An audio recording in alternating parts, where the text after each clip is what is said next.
I thought of putting this little thing together when I looked at one of the videos made by the amazing atheist TJ, when he was talking about the definition of tolerance. And I had a look, I was reading about liberalism at the time, and I came across a piece about tolerance. Tolerance of liberal societies and liberal democracies, and what they mean by tolerance, and what other people in the past have meant by tolerance. And I just thought I'd put this thing together and see what TJ thought about it, whether he'd reply to it.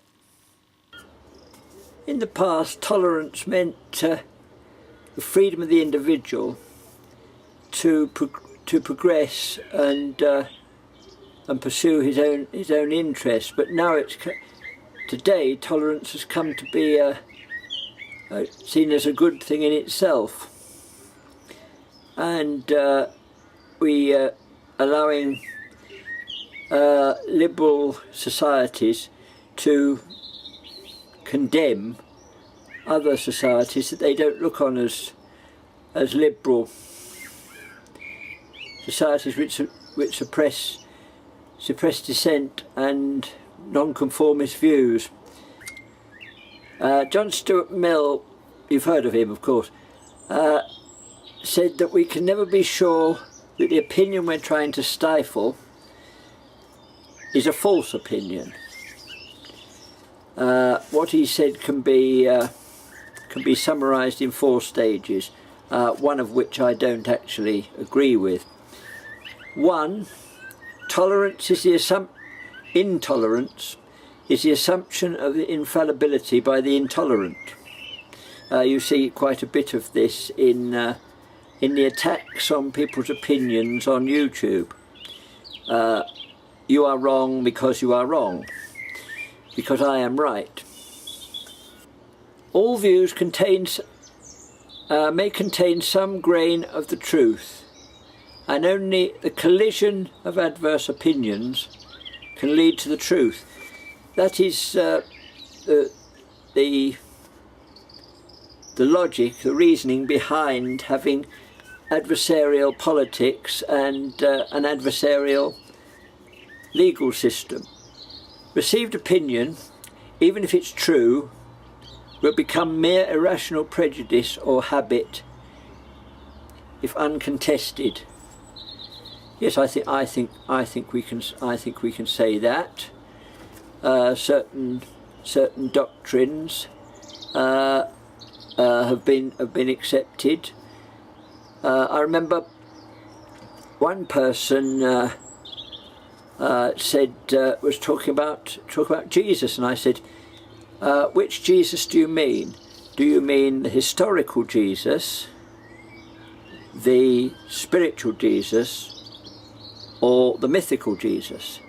And because I'd used the word mythical, and he didn't really understand what mythical meant, he went off on one, as they say, and I could see that it was no use continuing to discuss the matter with him. Now, this is the bit that I don't really agree with. An unchallenged doctrine will gradually lose its power to affect people's conduct. I've been in a house where a woman has come in, and she's been in tears because her daughter has decided with her husband that her grandchildren are not going to be baptised. She thinks that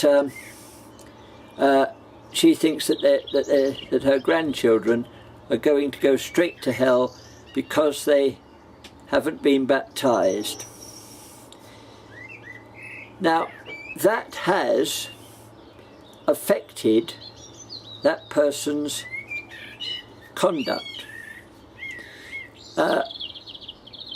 and her attitude towards her daughter. She thinks her daughter is condemning her grandchildren to hell. So therefore it is affecting her conduct. It's affecting her, the way she looks at her daughter. I just wondered what you, TJ, think of the idea of that last idea. The unchallenged doctrine will gradually lose its power to affect people's conduct.